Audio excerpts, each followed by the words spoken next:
So, my name is Rob Haselberg. I'm from the Netherlands and I'm gene positive. And I was part of the session about the many phases about Huntington's disease.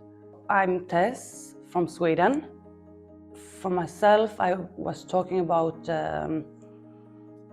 having to cope with early symptoms. Hi, I'm Bruce, and I was talking about the many faces about HD session where I was talking about being at risk. Mi nombre es Javier Lafuente y en concreto he hablado como cuidador de una persona con la enfermedad de Huntington, que es mi mujer.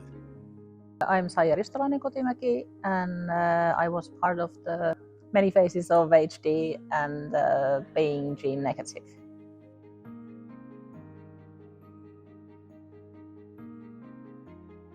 So I showed the story in my family from my grandmother, my mother to myself, and then my son, where how my grandparents in a very healthy way aligned with the disease, my mother being in total denial, being almost the polar opposite, and my struggles then after testing positive, and then my, I would say, luck to have a son that I could get without HD after the IVF with PGT.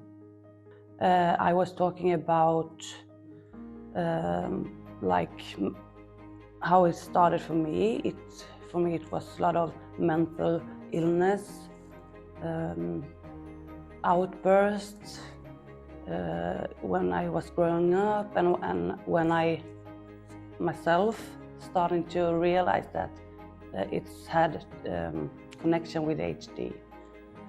And I'm just trying to explain how you could continue to have a life, feel good. I have worse days, and then just find a way to cope.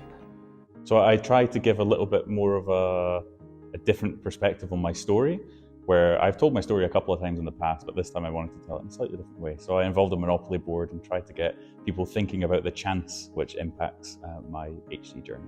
A nosotros le damos mucha importancia a dar visibilidad a este tipo de situaciones y tenemos un canal de YouTube que es Vivir con ella. Lo que expresamos es ver cómo es la convivencia y el día a día con una persona con la enfermedad de Huntington, para ver que es posible convivir con este tipo de situaciones.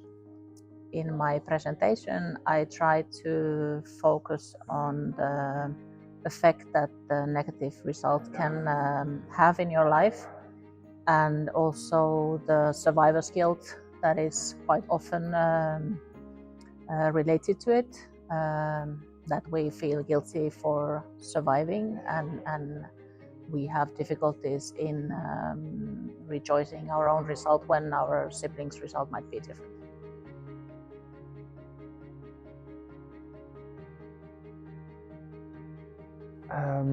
We are a rare disease community, meaning you don't often meet many people that are the same as you. So if you get an opportunity to show all aspects of a disease for an audience like this, it is very empowering for people. It's recognition. So not everybody can resonate with my story, but they can resonate with the other speaker stories as well. And then it just brings people together, and I had so many warm hugs after that session, and just tears from the audience while I was crying myself as well. So it's just that community feeling, and that is what we need in a rare disease. I think it's important to hear about the different perspectives of people's HD journeys and why that they decided to take the decisions that they took. Y creo que es una manera de abarcar en 360 grados los diferentes aspectos de la enfermedad de Huntington. We need to see a broader picture of HD. For myself, it has been very important to find and hear stories from other negatives. It's really important to get a little bit of everyone's story at the same time. And I don't know, it gives so much for everyone, I think, to actually, like we say, many faces, you have them here up front. So I think everyone enjoyed it.